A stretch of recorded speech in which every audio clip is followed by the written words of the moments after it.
Hello, everyone. Yet once again, it's another day of fresh grace and mercy. This is the Guilt, Grace, Gratitude podcast sponsored by Logos Bible Software, where we bridge the gap to Reformed Christian theology for your listening pleasure. Today is a book club episode. We have John Meade and Peter Gurry on. We're going to be talking about their new book, Scribes and Scripture, the amazing story of how we got the Bible, published by our good friends at Crossway. So we'll jump into this conversation here in a moment. And as always, if you go to our show notes, you'll find some helpful links. And one of those links is Crossway, the publisher that put out this book. And so click that link, get this book for yourself or someone you know.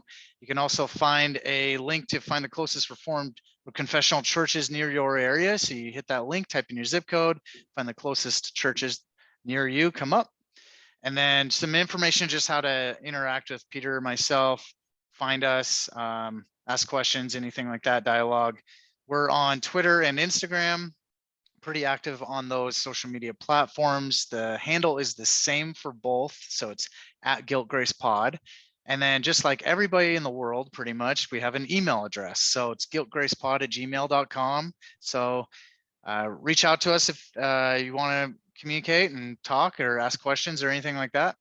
And then there's also some information if you guys want to consider being a bridge builder. So that's just what we call our general group of sponsors, whether it's a publisher, a company Logos, like Logos Bible Software, our main sponsor, or individual like you. So if you hit that link, you can see the different levels of giving. It helps our show move forward so we can reach the masses and bridge that gap to Reformed Christian theology for the world. So without further ado, I'll let Peter further introduce John and Peter. That's right.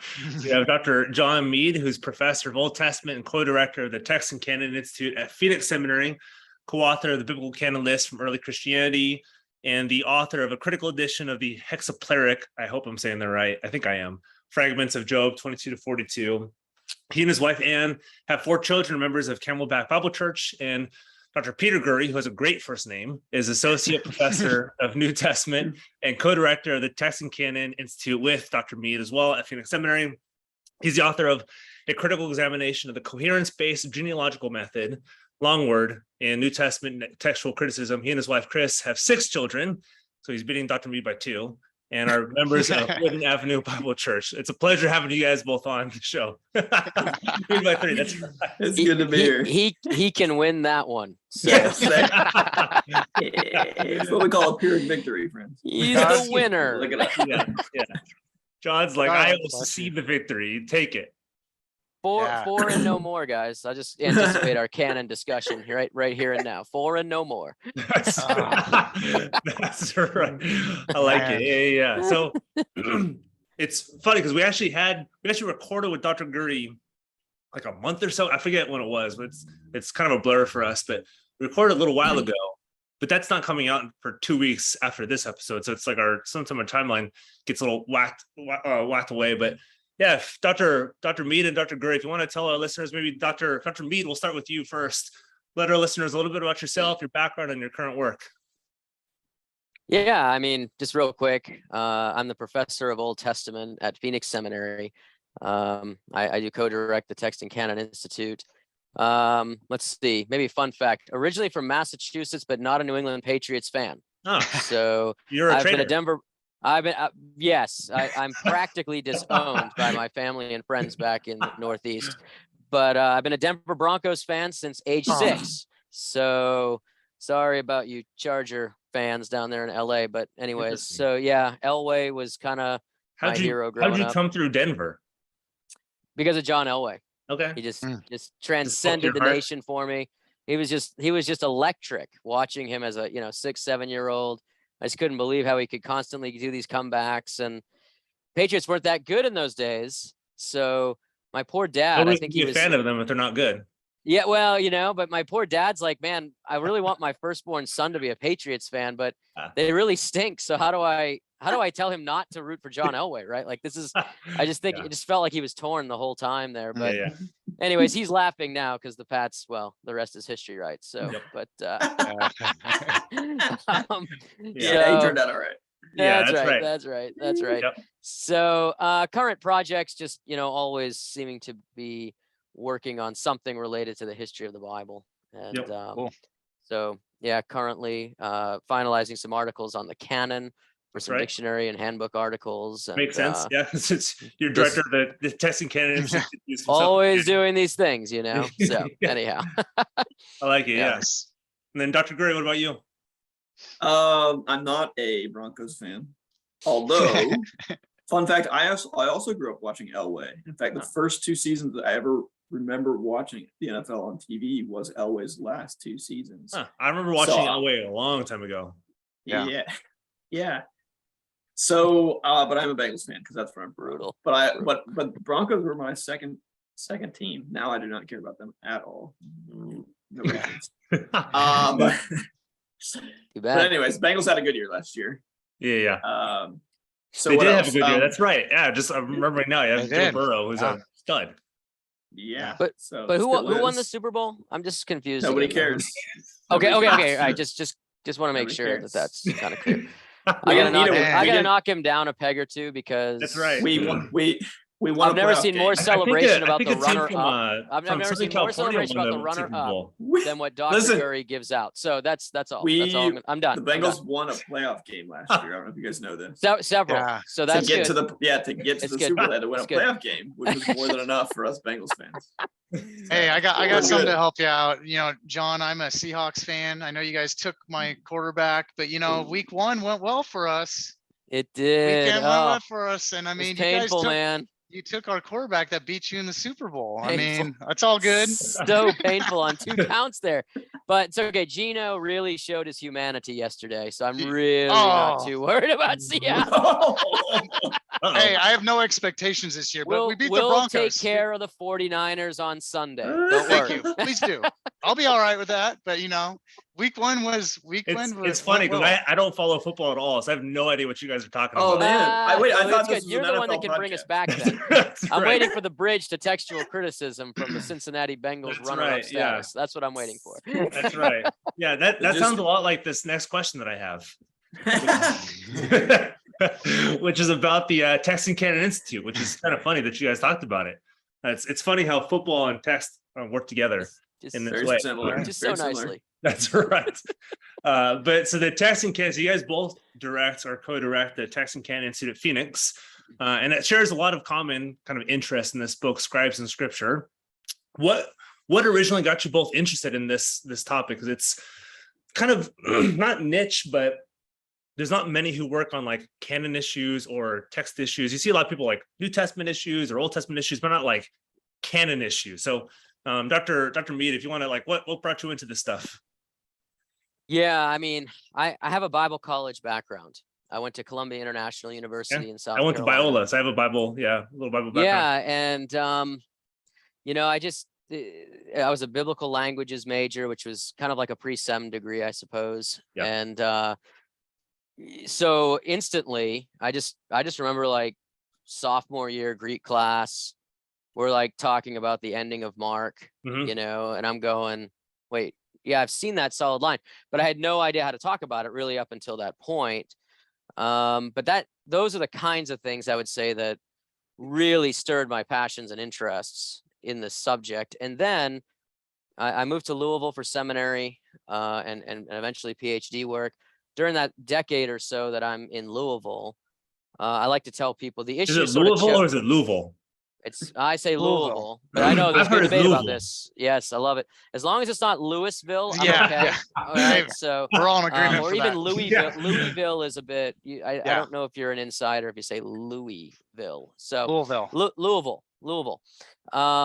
So, but even in Louisville, just people kind of, for whatever reason, I felt like I kind of became like a contact person for people to ask their questions about the history of the Bible, And so I think from that point on, I kind of started doing my own research because they asked me questions I had no answers to, but I knew where to start finding and digging. And so, kind of through that, I would say, and then good mentorship from, Peter Gentry was there. And so anyways, just kind of lots of great, wise counsel and guidance through these questions. And a great first name too. Yeah, that's true. Yes. I should say my son's name is Peter. Oh my So- gosh. Dang. But I should also say not Is named it- after Dr. You named after Gurry, Peter Gurry? but after the other esteemed Peter Gentry. The other you see. PJG. Yeah, I was the gonna other say- PJG. I was We gonna actually say have the same initials, and That's we get hilarious. It is amazing. It is confused amazing. until people ask about the Old Testament, and they don't confuse me. That's right. Then they Yeah. know they're talking to the wrong one. Is that Oh, wait. Yeah, Yeah. I don't study that book. I study the new one. that's right. That's right.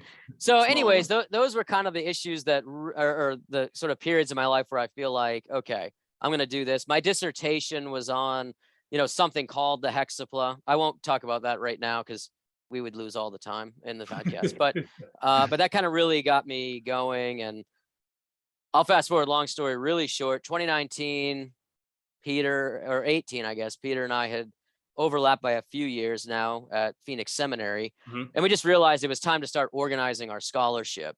It's very rare for a seminary to have a text critic. Yeah. We might be a unicorn to Yeah. have two, Yeah. one in each testament. Okay, Yeah, so Westcal, we didn't have one, and they made sure that we knew they didn't have one. that's funny. That's good. That's good. So we just thought, man, I feel like we both felt like we're kind of squandering some opportunity there. So, anyways, one thing kind of led to another, and I'll let Peter say more, but I'll just say this: we started on a logo and a prayer. It was pretty fun. That's It's good. I true. like it. That's all you need to start off with. That's right. A logo and a Yeah. prayer. Hey. A logo and a prayer. That's almost exactly how we started too. As a logo. Yeah, and I a was gonna prayer. say that sounds familiar too. Yeah. Yeah, Dr. Gurry, what got you into it? I had a similar path as John's in that I went to Bible college. Although I had originally gone there to do Bible translation, and then pretty quickly realized I was really interested in nerdy stuff, let's call it. And so my Greek classes got me into text criticism as well, and I was really fascinated by the manuscripts. Particularly, that was kind of right around the stage where they were starting to go online. So Oh, yeah. Dan Wallace was starting to photograph them, and you could start to see some of these things online.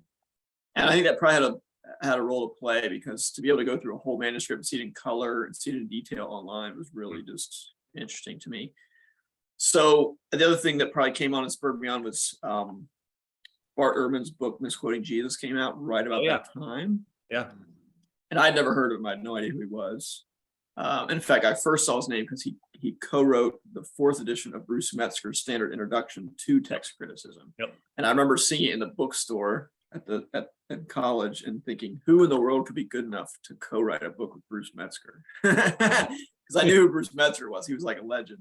Yeah, And then it just happened. So I Googled him. Yeah. I Googled Bart Ehrman to see who this guy was. And sure enough, his Misquoting Jesus turned up. And then, of course, that book kind of blew up.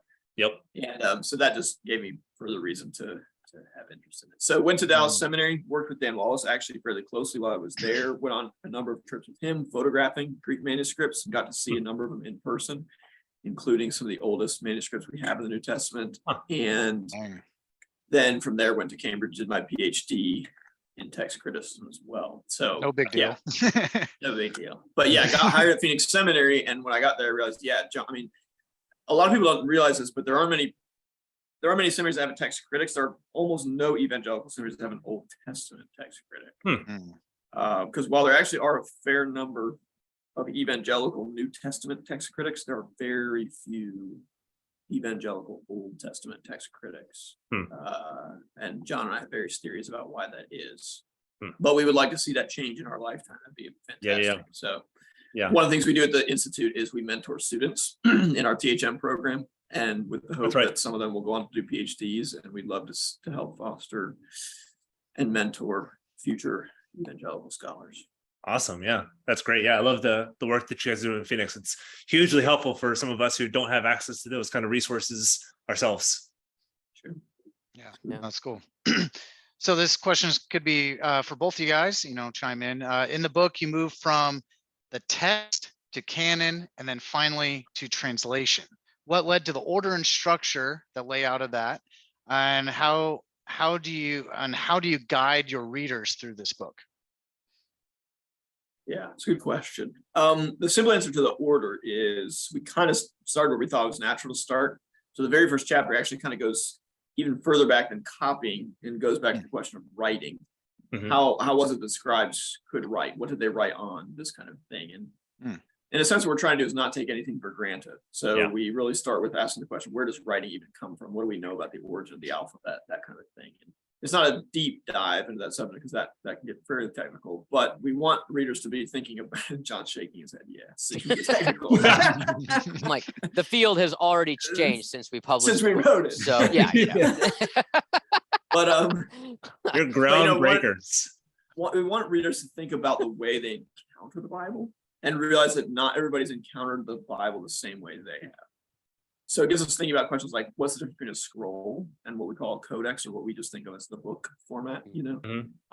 How does the reality of the alphabet and writing culture influence not just the fact that the Bible could be written, Yeah. but actually like the theology of the Bible itself. So think about something as obvious as Jesus saying he's the Alpha and the Omega in the book of Revelation, right? That's a metaphor drawn from the alphabet. Where you can think of the acrostics in the Old Testament. So start there. Then John talks about copying the Old Testament, and I talk about copying the New Testament. Yep. And then the next section, so that middle section of the book is all on canon, again, Old and New Testament. And then the third section is, you said, translation. What we try to do there is go from the earliest translation of the Bible. So the very first one is known as the Septuagint, the Greek translation of the Old Testament. Then talk about some of the other earlier ones, like the Bible translated into Latin. Listeners may know about the Vulgate. This is the most famous one, probably.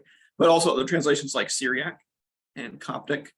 And then kind of trace that through the Middle Ages. And then look especially at the Reformation, and the explosion of translation happens there. And then from there, we, of course, trace the story through the English Bible, which is what our readers will know. Yeah. So, and in particular, I'd say we're trying to help people think, again, this question of how they got the Bible, but how does knowing how we got the Bible help us read it better, appreciate it more, and then in some ways inoculate us against the kind of skepticism that's out there about this whole topic. Yep. Very cool. That'll go hand in hand really well with our season that's going on right now, apologetics. Yep. Yeah. We talk. It's very helpful. This is coming out. The same actually the same time that we're doing New Testament. The time this comes out, we're starting our New Testament series on the apologetics. We talk about some of the stuff with both you, Dr. Gurry, and a few others. And you talked about this. You make known your goal through this work in the introduction. So there's the sentence I highlighted because you tell us what the conclusion is. And you say the conclusion addresses the major theological question raised by the preceding chapters. Does the human history of the Bible negate its divine origin? So the question based off of that is, what are some of the questions or the major problems that Christians encounter when diving into the human origins of the Bible? So maybe Dr. Meade, if you want to start off on this.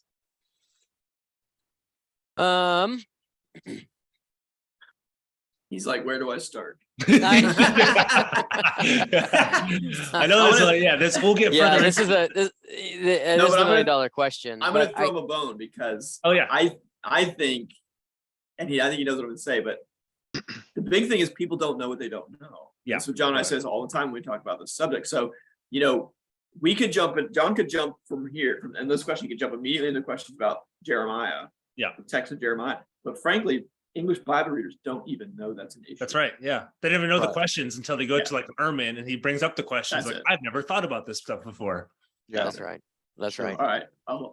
No, it's John. No, it's so good. Maybe let me just try to take a stab at the first part of that question. Does the human history of the Bible negate its divine origin? Right. I think, man, I want to be careful. And we do say this at every conference we do for the church. There are conferences. In fact, there was just one in Washington, D.C. Sorry, it's going to be like air in November, but there's all these current events happening in September, So, but there was just this wonderful, I'll call it wonderful. I heard some snippets and saw some memes and that sort of thing. But there was a wonderful conference put on by G3 at the Museum of the Bible in Washington, D.C. Just this past week. And the topic was on the sufficiency of Scripture. Okay, I think that was sort of the broad overarching theme. And, next month, there'll be a great conference on the inspiration of Scripture and another one on the authority of Scripture, right? And all these things. Because I feel like since I grew up kind of in those circles, and it just seems like those kinds of conferences are happening all the time, and it's great. I think it does help the church. It reinforces so many of the truths that Christians have confessed over the millennia. But what's kind of subtly happening, I think, with this overload of those sorts of conferences is it's kind of like a smoke and mirrors type thing. It's like, look over here and let's talk about. Don't look at the issues, look at some of the big stuff. Yeah. But meanwhile, the university professor over here is saying things that our Christian young people, especially, now adults too, but definitely the Christian young people, they're listening to. And they've been, hauled off to the conferences by their parents, and that's so well and good, but we're not giving any attention, or I would say that's not fair, but we're giving very little attention to some of the other real questions happening on the you're not ground. asking the hard questions. Right. And so, or the hardest questions, I guess I should say. Yeah, that's right. So it's kind of it's a little awkward when we do these conferences, when I say these are great, but that's not what we're doing here. Because what we're going to try to do is show the human history, so to speak, of the Bible. Now, Dr. Gurry and I do back up, and we talk about everything under God's providence and all of that. And I'll let him kind of chime in here as well. But I just think we don't see the human origins and history of the Bible as at odds with those beautiful theological truths. But what we think we're doing is shining a spotlight on something that the evangelical church, since the battle for the Bible in the 1960s and 70s, hasn't really focused on at all. No, if that makes sense. So, Peter, do you have anything to add to that? I think I just want to tee it up there for you. No, okay. I think the reason we said at the introduction is because we realized writing the book, we were spending most of the book in sort of what I could call our wheelhouse, talking about stuff that John and I are really familiar with, right? We're trying to introduce it to people who aren't, and realizing that, hey, what the Christian at the end of this book is going, what about the divine element to this whole story? It can be a little bit scary as you're reading through this stuff. It's like, I've never thought about this before. Yeah, for sure. It is. Sure. We are in a large part telling the human part of the story in a way. About who added verse numbers. It wasn't, spoiler alert, it wasn't God. I mean, at least not like not directly. Okay. It wasn't. It wasn't God through Isaiah, right? Like that's the whole thing. Like it's so weird because right, Isaiah didn't add the verse numbers, right? So it's kind of like this tricky sort of thing. Yeah. And this is where I think it's important because John and I have found that the criticism of the Bible that's coming, it used to be very much sort of like, here's this historical data point that will challenge the Bible on, or here's these theological tensions in the Bible, and critical scholarship would use those to try to tease apart the Bible's authority. And that still certainly happens. But there's also sort of a new wave that's saying, well, there is no Bible at all. Right? Like, not regardless like of what, Bible. Like regardless of how you interpret it or apply it or whatever, there isn't a Bible. The Bible is just this human construct, and it's a cultural construct like anything else today is, and everything today is, right? And as such, it can be deconstructed, right? And then it can be deconstructed. That's another episode. Then we can sort of, that's right. Then we can show you how, you couldn't possibly live your life based on this thing. How silly is that to think that you could actually live today based on this totally haphazard assortment of things that the Bible is. And what we want to do is say, we can march through a lot of that same history, because the Bible is a physical artifact. So a lot of this stuff that we're dealing with is physical, it's a material form, and we can explain it and talk about it, and then still come around on the back end and say, now, how do we think about this in light of God's providence? Because as a Christian, we should have a pretty robust doctrine of God's providence and see it as something that is overall. And so actually, God's involvement doesn't need to be antithetical to human involvement. Maybe before next question, to maybe help ground our listeners on this. So me coming with a theological background, trained in seminary, not text critically, but like have some categories to put into this, to be like, the book wasn't as scary for me because I've been exposed to some of this stuff before. And so I have some categories to put this in. But for your average, like, is this meant for a seminary person? Is this meant for a lay person? Can they read this and like understand some of the stuff that's being talked about in this book? Yeah, I mean, I can just speak anecdotally to that. So in the preface, we list off a number of lay people and pastors who actually read kind of the first proofs of the book. They gave us wonderful feedback. We incorporated that into the book that you see now. So but the general feedback was, we see what you're doing. Like, Okay. this is very helpful. More recently, actually two more anecdotes on that. The book hadn't quite come out yet, but there was a senior in high school in my church who he's being homeschooled, so he's asking some bigger questions perhaps, but he was writing a short paper on the formation of the Old Testament canon. Nice. And Senior in high school, that's big stuff. I know, right? Cool. I know. Yeah. He's like, so, John, or Mr. Meade, whatever, do you have a book you could recommend? I said, well, yeah, like in 2 weeks it's coming In out. fact, I do. That's right. But I said, you know what, here, I want you to read whatever sections of this you want to read or need for your paper. And then I just want to hear back from you. And the feedback from this young man was incredibly encouraging. Like, he read it, he followed it. He said, the progression, the way you unfolded the material is really helpful. Yeah. I hope he goes on to read the whole book, but he definitely gained from it. And I thought, okay, well, this is really what we were trying to do. Awesome. Was get this to get some pretty high things down. And that Awesome. was the goal. Peter and I, again, we still speak on these things. Yeah. And recently we've had more, I would say, college age attendees to these conferences, and the feedback from them is really good. So you don't have to be a seminarian, you don't have to be a pastor to read this book. What I like to say is, an interested layperson can easily profit from this book. Like me. Yeah, exactly. I like that. There you go. We're not naming names, Nick. We're not naming names. I just Yeah. I feel flattered you thought of me. Thank you. Yeah. That's right. The only other thing I'd add to that is we included a glossary at the end, and because there are a lot of technical terms With a unicorn at the back of it that I yeah, saw. well, it's in the index, but yes. Oh, that's right. That's right. Yeah. Yeah. You guys, if you want to read about a unicorn, you want to read this unicorns. There are unicorns in the Bible, folks. There are. Yeah, that's right. And then we put a lot of charts and pictures and sidebars. There's a lot. Yeah, that is true. So we really wanted it to be the kind of thing that was engaging to people. And not just a visually bunch of engaging. facts. Yeah, that's all that stuff. Yeah. Awesome. So this is a pretty meaty question, but I think you guys are really well equipped to answer it. So Let's hope so. Be as concise or long-winded as you want. But you mentioned some names that like Bart Ehrman and whatnot that have kind of surfaced some major issues surrounding the texts of both the Old and New Testaments that he kind of puts out there for you guys to maybe, or modern readers to kind of address. And generations past might have already kind of addressed this stuff as well, but it's a question that comes back up and we readjust it. And so what are some major issues surrounding the text of both the Old and New Testaments, and how do you guys guide your readers through them? Yeah, and this is like part one of the book. So you talk about some of these things in part one. Peter, you better just go. Because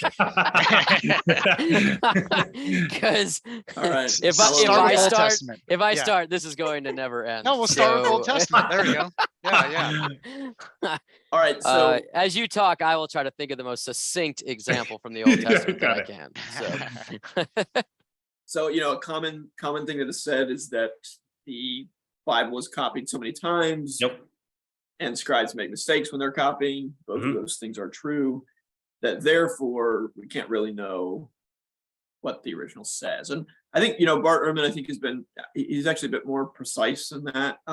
His readers aren't always, that's not always what people take the way. But the way he actually says it is more specific. That the number of variants and our inability to always get back to the original with confidence means the Bible can't be inspired the way evangelicals say it is. So I think that's more fair to him, that specifically what he's saying can't be true is the evangelical view of inerrancy. The way he puts it in misquoting Jesus is, what good does it do to have an inerrant autograph if you don't have that autograph anymore?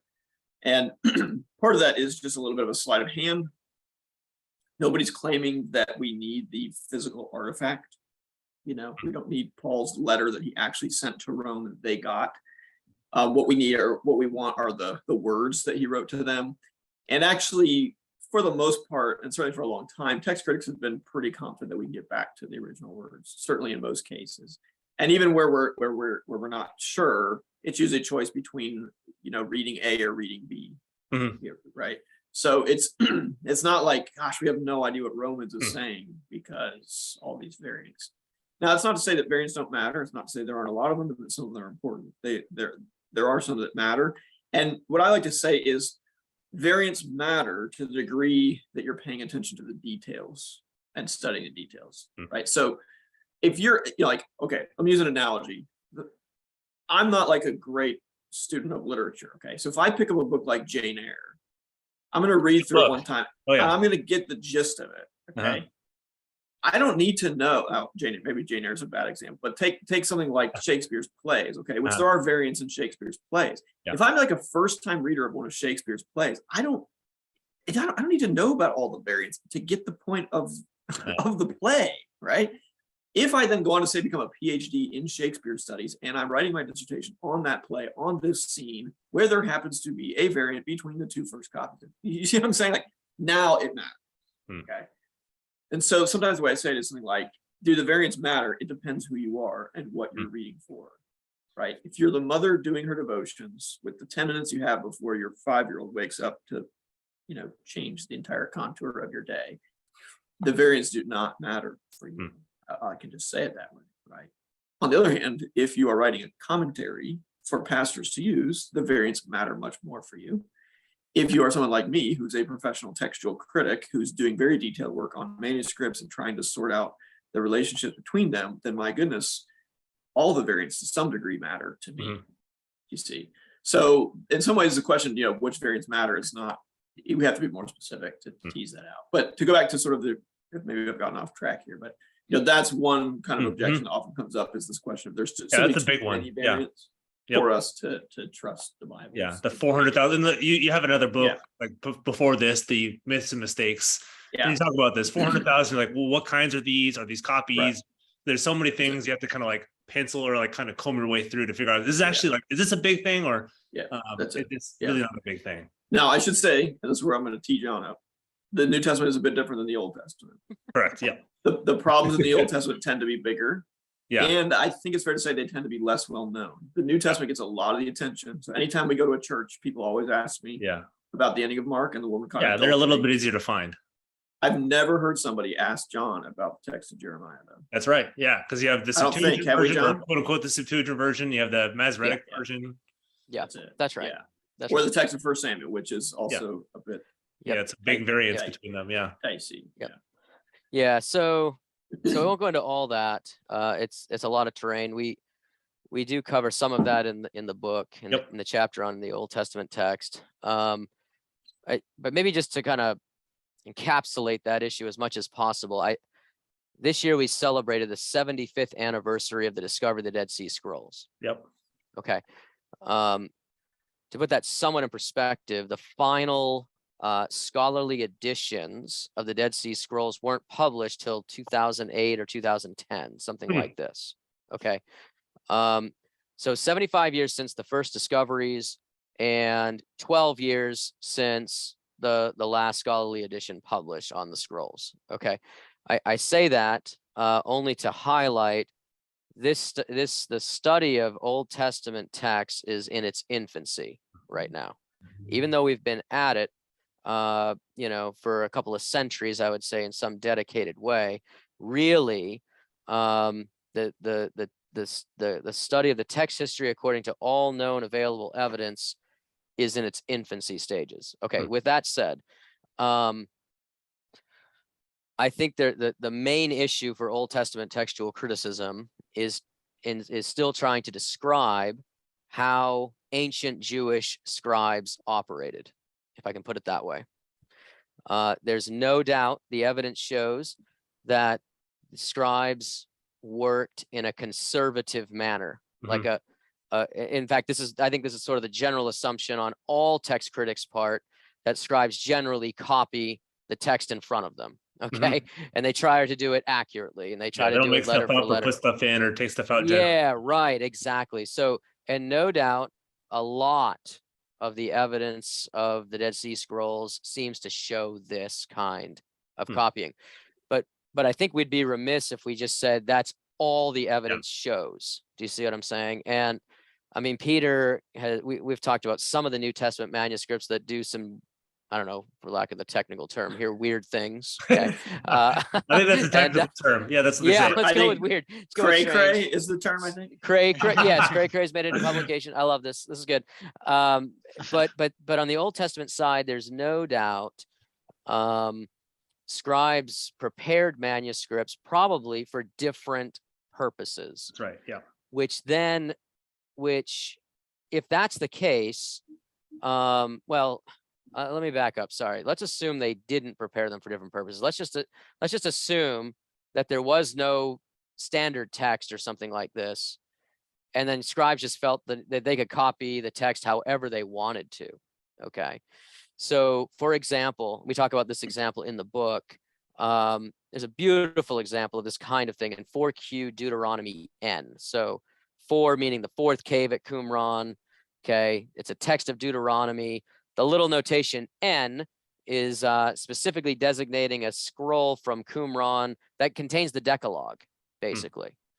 And I think, I don't know, did we say something like, how dare the scribes change the Decalogue, right? Because this is like, Ten Commandments, God's if there's finger, anything right? you don't want to change, don't change the Decalogue. Don't change the Decalogue. Well, they had a slightly different view, at least in this particular text. Okay, Yeah. People wanted the Decalogue's the 10 Commandments. Yes, the 10 Commandments. That's right. They felt like they could, definitely harmonize and make some change, some what we would call significant changes in copying. Okay. So you take this as an example of what we might call free copying, but we and other scholars on this text have speculated that the scribe took the conservatively copied text of the 10 Commandments, okay, something that we call the Proto-Masoretic text, but I won't go into all that. You can read the book if you want more on that.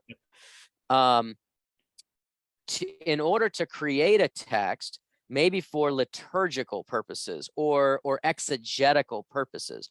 One of the big harmonizations is when the scribe of this manuscript hits the Sabbath commandment, after giving the Deuteronomy version of this text and the rationale, right? You keep the Sabbath in Deuteronomy 5 because God has delivered you out of Egypt. He's bringing you into the promised land, right? Therefore, keep the Sabbath. But he adds the rationale from Exodus 20, verse 11, right? Based on the creation week. Yeah. So it gets longer, yes, but you can kind of see what he's doing. He's trying to combine the two rationales. Yeah. It's not a secret what he's doing. So you can tell, like, oh, I see what the scribe's doing. Yes, right. And that's the other thing too. The scribe kind of leaves a bit of a footprint. And a clue, so to speak, for why if he may have done what he did. He excerpted earlier material into this later book of Deuteronomy 5. Yeah, and the critical kind of assumption is like they're trying to hide things from you. They're trying to do things that you can't catch when it's like very clear what they're doing. Yeah. Or it's worse than that. Maybe he's just boneheaded and he didn't know or something, like these sorts of weird things. No, I can follow his train of thought pretty well. Yeah, that's right. Or see, there's no standard text because look what he did. If there was this fixed text that for all time, then no scribe would have ever done this. Well, again, I think we're still just sort of learning about these manuscripts. Does that make sense? And learning about how scribes worked. And now, and this definitely comes out in the book, the best synthesis of these things is there were conservative copies. Think NASB Bible translation, right? Like literal kind of conservative representations of the text.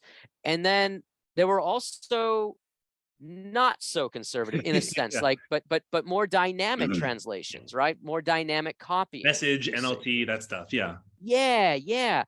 But we would kind of look at that and go, but can't we just sort of use it all, right? In order to help our understanding of the text in front of us, right? Yep. And I just, we wonder whether that's what's going on in some of these examples. So the David and Goliath one can be understood similarly, like the Masoretic text, the standard Hebrew text version is much longer than what the Septuagint translator translated. Yeah, Like but what are they doing with this stuff? That's the big question. Right. Well, it's like by 20 verses or so, but what's missing in the Septuagint version is kind of the second biographical introduction of David.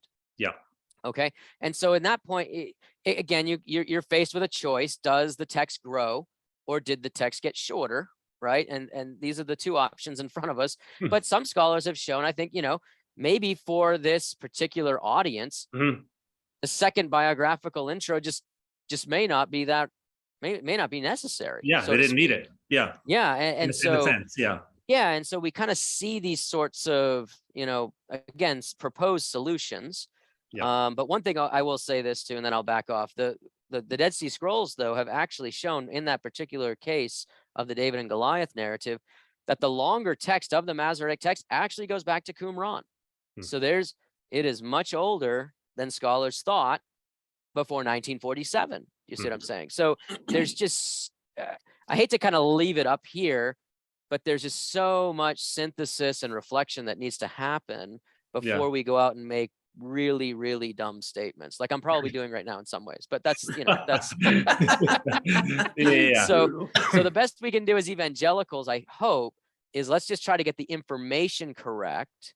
Let's definitely synthesize some of the best explanations for it, and then try to leverage that in these discussions on the history of the Bible. So that's basically what we did here. Yeah. So. No, that's helpful. Yeah. And so this next one, maybe we don't have to go as far into depth on this one. Just what are some of the kind of the different theories, maybe let's say the general theory on canonization. So like how it work, like when do they say like, oh, okay, this is the Bible, this like we finally have the Bible now?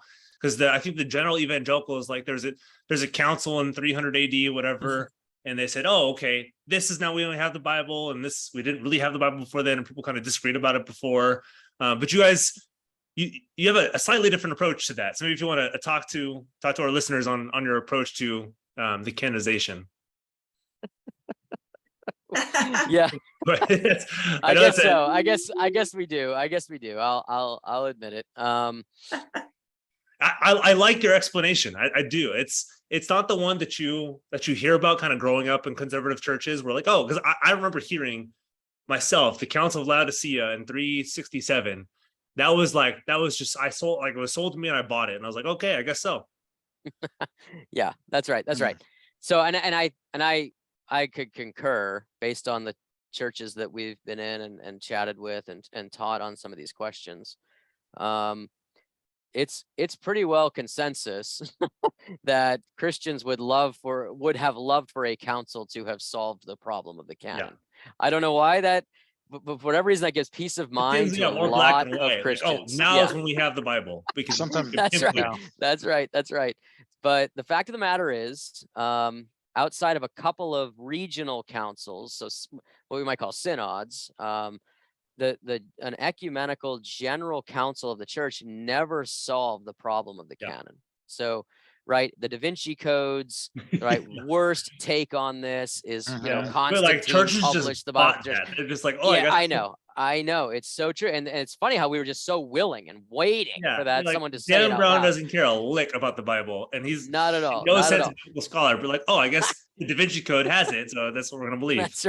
That's right. So definitely not the canon, but the best solution I think to this is apostolic tradition.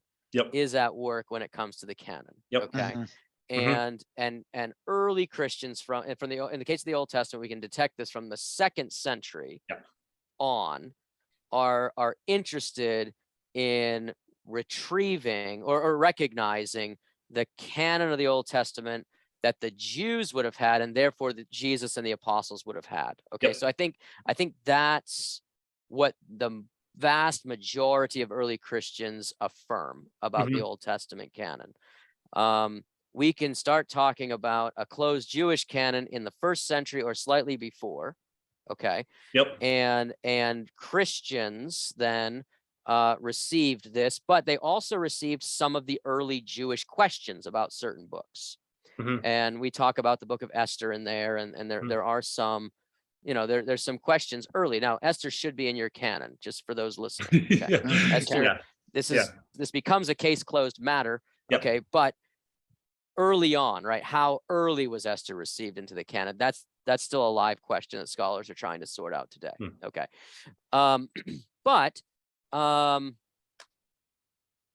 yeah, the New Testament, I think, is the same. Yeah. Athanasius of Alexandria did not create the New Testament canon in 367 AD. Just recognize what was already. That's right. There. He would be appalled at that hot take. Okay, because he's saying no. I'm going back to whom he called the ancestors or the fathers. Yeah. These are kind of the intermediate people between him and Jesus and the apostles, right? So he really thinks that he's the heir of a tradition that goes back to the first century. Okay, when he gives the list of Old and New Testament books. So what critical scholars, I think, are chafing against is that the church fathers sometimes seem to give too whitewashed a narrative. Okay, that is, Marcion is not. Well, Marcion is not always mentioned, right, by the church fathers, though sometimes he is. Like Tertullian doesn't back away from this. Yeah. Around 200 AD, he has a whole tome against Marcion, right? And all of book 5 is like taking on the Pauline epistles question, right? So Marcion wants to reduce the number down to 10. But see, critical scholars, that's where their feathers get a little bit ruffled. They say, well, no. It's Tertullian says Marcion reduces the number from 14 or 13 to 10. But what if it's the other way around? What if Tertullian is adding epistles, you see, to Marcion's already established canon? And there, to be frank, there's just not a certain way to solve that. Okay. But I do think that at least one way I would go about it is just to say, but no, none of the church fathers ever endorsed Marcion, neither the theology or the supposed, canon or tradition that he had or formed or created or whatever, however we want to describe it. And we don't have to view everything through power plays either. And I think that's the church didn't have much power at a lot of these. Well, that's kind of what I'm trying. Yeah, I think that's an underestimated point, right? And I get into these little squabbles with folks online, and some folks are like, yeah, well, okay, so it wasn't like a council power play, but it was just like pastor after pastor or bishop after bishop constantly affirming this one canon, which is A, well, that's what I think happened. But B, the power play advocates seem to give too much power to a certain pastor or bishop, because I just like to say, look, most pastors today know that their congregants don't follow everything they say, right? So it's not just the elite or listen to everything they say. Doing this, and so get what you want them to get out of the sermon. Yeah, right. Exactly. No, that's if only everybody. People walk up to me after I preach, and like, I got the sermon. I was like, I didn't say that. I don't know how you got. I don't know how you got what I said. That's so true. So I guess what I'm thinking is, like, it has to be something more than that. I think early churches, like in the 2nd, 3rd, and 4th century, are going back to something earlier and something far more. And I think that's the only thing I think that explains why all 3 major branches of Christianity have the same New Testament canon, right? The big differences are actually on the front of the Old Testament, but we can maybe discuss those later. Or there's an article on textandcanon.org that sorts out why the Catholics and Protestants have different Old Testaments. But Dr. Gurry, surely you agree that James shouldn't be, or Jude shouldn't be in the New Testament, right? Or Revelation is not in anything until like the 6th century. Yeah, well, Revelation is funny because it actually is accepted early, then doubts, then I don't want to say re-accepted, but Revelation has a bit of a checkered history, but it's actually accepted fairly early, and then later people have some doubts about it. Jude is an interesting one because it's related to 2nd Peter, of course. And there are questions as to who used whom and who is it appropriate to have used whom. And then Luther's favorite book of James. Yes, and then Luther's favorite book. But John and I like to use Luther as a good example of the way no single individual has the ability to somehow decide the canon. Because Luther, for all his influence and all his significance, can't change the New Testament, right? he can write and even I think even when he publishes his New Testament, which by the way this is the 500th anniversary this year, his New Testament. That's right. He puts Hebrews, Jude, and James, right, and Revelation, those four, at the end, and doesn't number them. He numbers all the rest and then leaves the numbers off on those four. And he explains in the preface his hesitations about them, but he still includes them. Mm-hmm. Right. That's right. Yep. And so even there's a sense in which he knows, look, I can't just somehow take these out, even though I'm Lutheran. Luther wasn't exactly bashful. No, it's not. So if anybody would have had the guts to do it, I would think he people would. think social media interchange is bad. It's like, you've not read Luther. Yeah, no, you haven't. Just read Luther. I was just reading some today, and it was wonderful. Yeah, it makes media seem tame. Sometimes I wish Luther had a Twitter account. That would He'd be unbelievable. He'd be I don't even know. But I mean, he would be ahead of everybody else trying to say incendiary stuff to get likes. But people say the guy couldn't write a boring sentence. And no, he could not. Like, he's just incredibly interesting to read. Even when you disagree with him, you're like, this is just fantastic. That's right. He just has a way with words and metaphors. Anyways, but so Luther can't, and it's not even a generation. It's within his own lifetime, his own generation, that his fellow Lutherans are saying, no. And English Bibles follow him early on, just because they followed him in general. And I was just looking at today, I think by 1539. So your first English New Testament is 1525. By 1539, they're already back to the normal order of books that we're familiar with in the New Testament. So he's a blip on the radar, in that way. And in some ways, he's the exception that proves the point that this isn't the kind of thing that could have been decided by a single individual. The early church is too diffuse. Like it's the same thing with copying in a way. Like, people want to think that, well, maybe there was somebody who could change the whole New Testament for everybody, and there's this nefarious thing. But these, the books of the New Testament went all over. How if you're somebody in Rome, which is a prominent place, maybe if you're lucky and you gain enough of a following, you can affect all the copies in Rome. Yeah. But you're not affecting the copies that are in Antioch. Or in Gaul or in Alexandria. You just don't have that kind of control. So even with something like the longer ending of Mark, like, we only have 2, maybe 3 manuscripts that don't have it. So you might think, well, there's a good example of where, in addition, the longer ending affects the whole transmission. And it does affect the whole Greek transmission. But our early versions, many of them also lack it. So there just wasn't really a clear mechanism for someone to have changed the text for everybody. And the canon is similar. Marcion is, for whatever his influence was, it's not like Marcion was able to tell everybody what to do. Yeah, it's true. But neither could Tertullian. Yep, that's right. So there has to be something else at work to explain the agreement that ends up coming. Yep. I think so. That's right.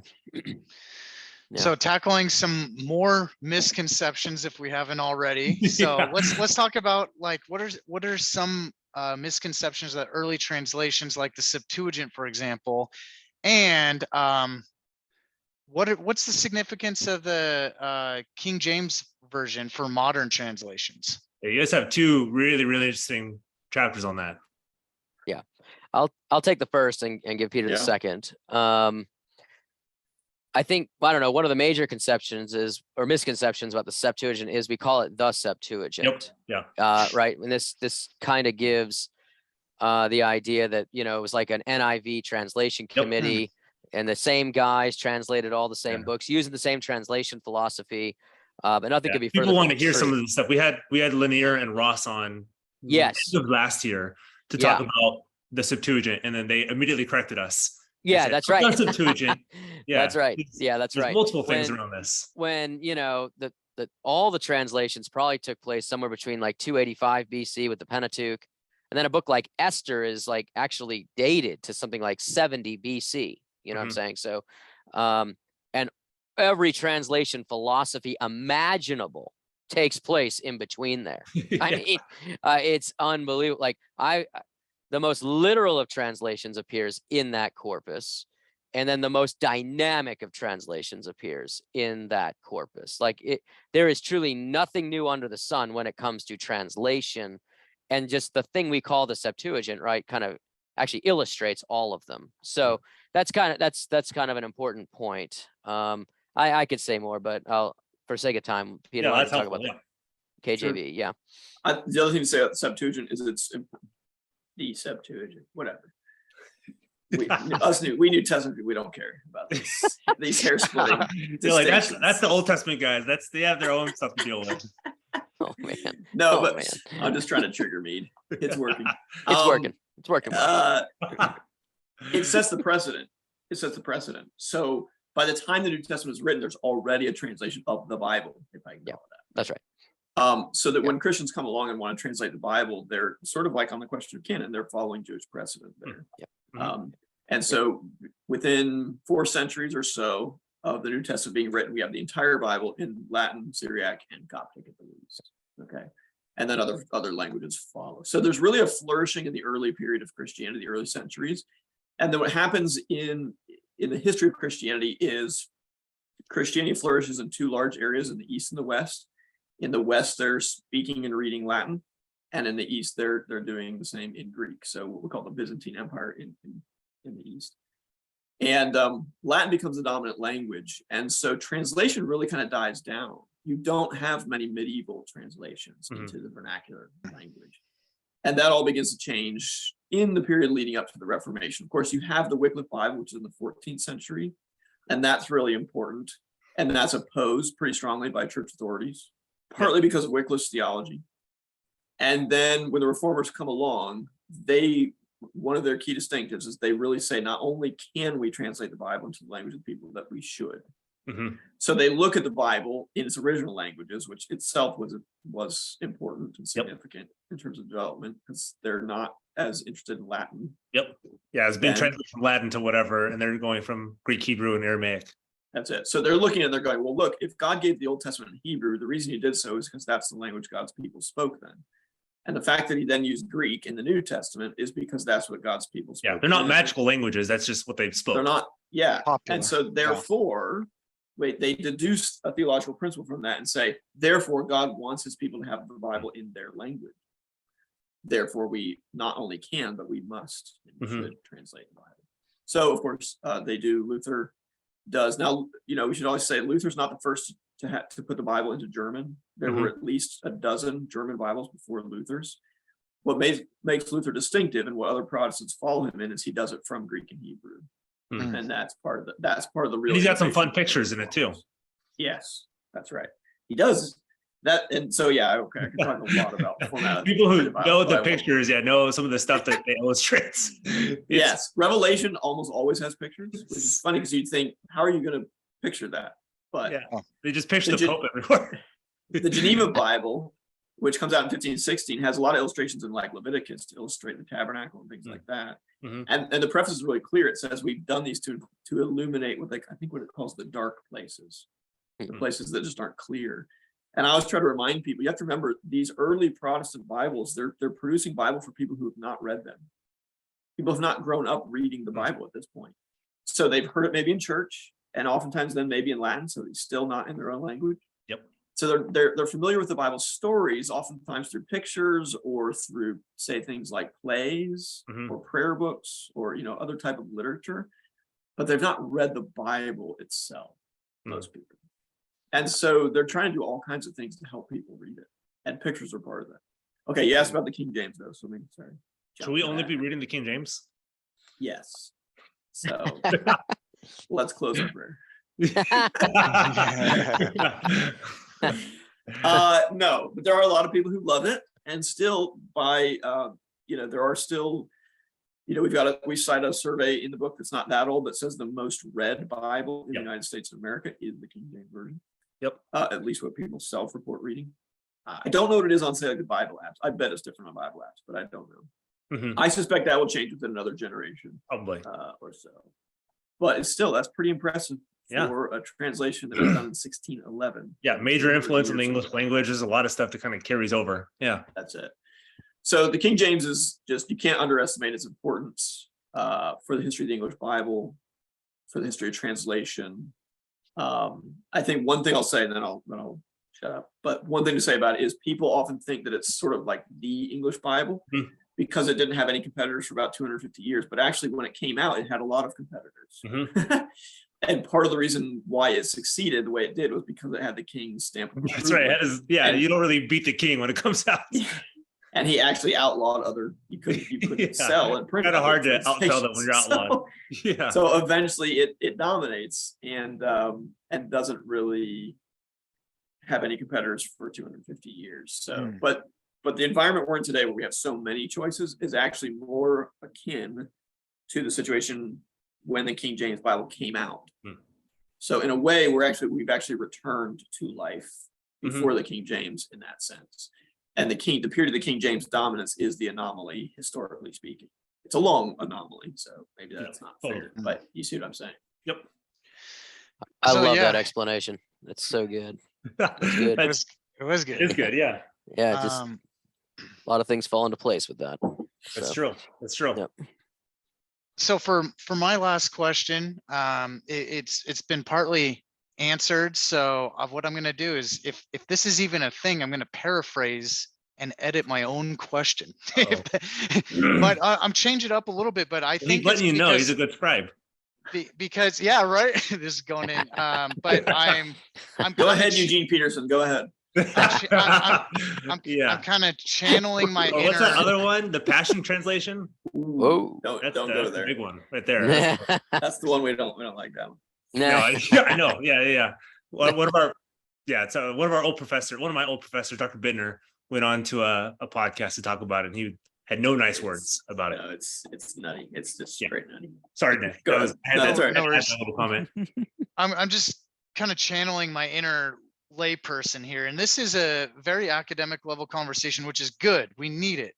Not downplaying the importance of that, but I think a lot of lay people that are listening come to the end of this episode, or they're listening and they're like, look, I want to know, when it comes down to it, after all this discussion, what the deep down core part of the question is. They want to know, can they rely on the Bible as being an apples to apples comparison from the oldest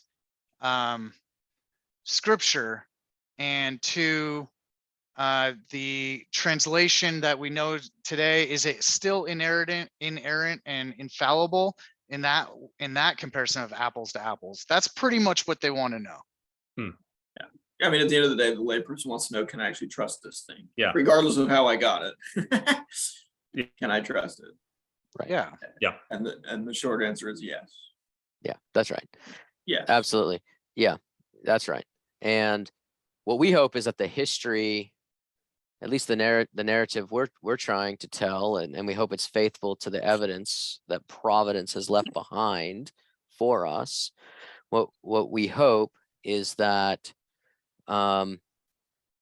yes, you can trust your Bible, but we also hope that it's now a far more informed trust. Okay, a more understanding trust. So I don't know if we've actually ever used the expression in the book itself, Peter. I need to go back and actually look at what the final manuscript was. But anyhow, we say it out loud numerous times in conferences. We're trying to follow early church father or early Christian precedent with the faith-seeking understanding. Okay, and Augustine is kind of the first to use this in his Confessions. We start there as believers, right? Because that's really how things start to make sense, first of all, but it gives us a great starting point to then understand God and understand his ways. And Providence, I think, is part of that, right? When it comes to this history of the Bible, inspiration is a miracle. Divine inspiration, special revelation is a miracle.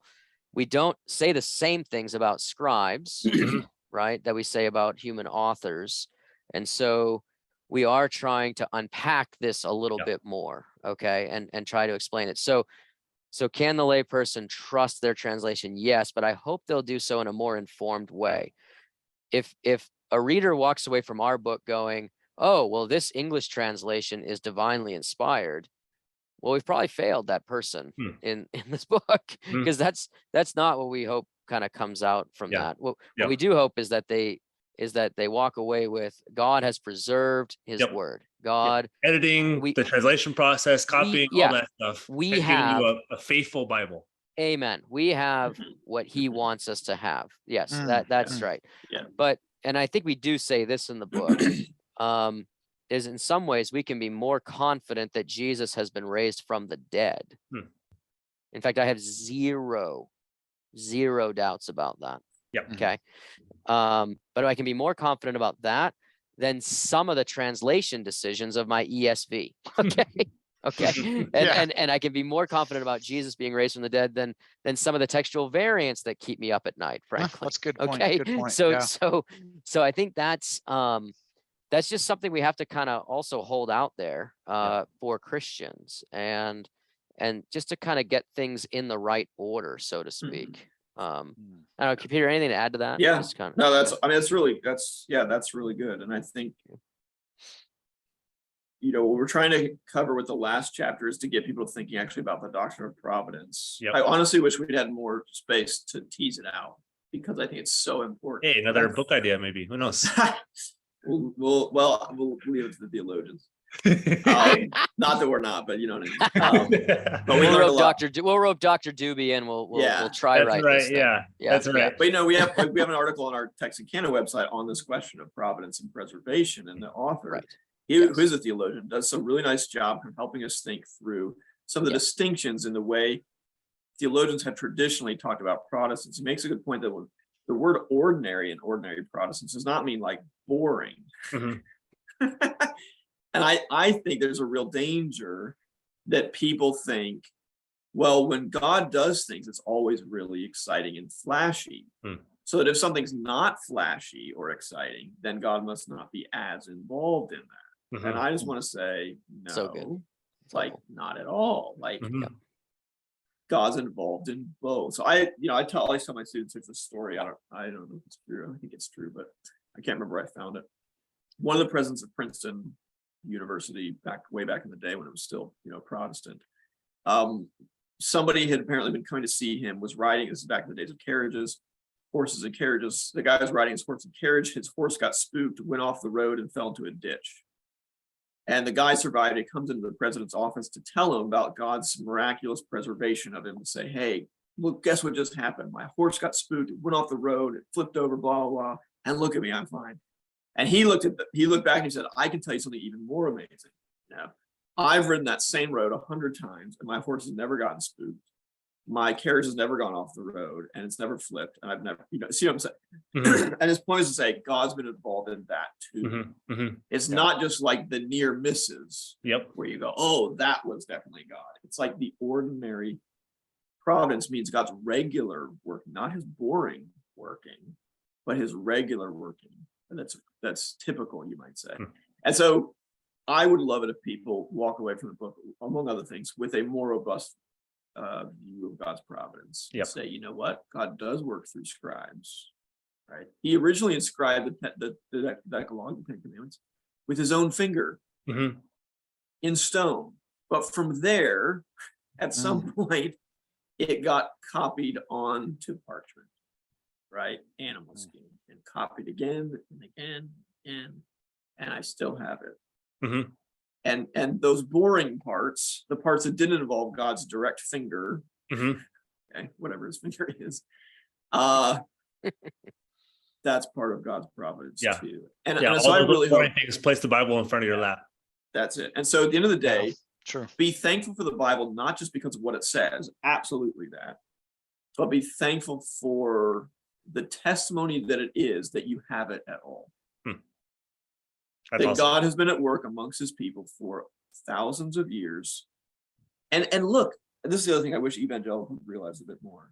We're not the first Christians, and we're not somehow like the high point of Christianity either, where it's like, God was like, well, now I'll give them the Dead Sea Scrolls.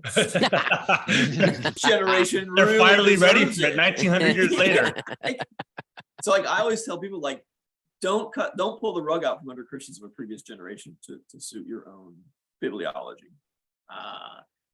God's given the Bible to every generation of Christians. Some have had better copies than others. It's true. Yeah. Some have had better translations than others. You know what? Some Christians today in the world have better translations. If you're an English speaker, you're listening to this podcast, you are blessed with a tremendous wealth of English Bible translations. And there are Christians in small villages and tribes around the world that are lucky to have a book. And frankly, because whatever translator went to their little village first wasn't a very good linguist, it's not a great copy. It's not a good translation.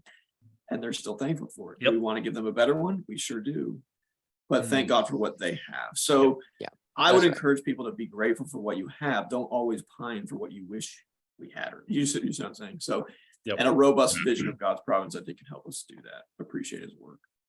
Awesome. Yeah, you guys answered my last question, so I don't even have to ask it. But it's thanks for writing this book. Thanks for your work. I mean, I follow Text Canon. I read most of the articles, not all of them, but I read most of them. Most of the articles that come out because we weren't trained in text criticism at Westminster, and they didn't try to train us because they knew that they weren't up to snuff. And so I'm thankful for your guys' work, and I'm sure a lot of others are as well. So thanks for your work for that, and thanks for writing this book, introducing lay Christians to this and more informed understanding of the English Bibles. I think it's a great way to put it, great way to end it. So thanks for coming on. Thanks for writing this. Thanks for all the work you guys do. Thank you guys for having us on. Absolutely. Thanks,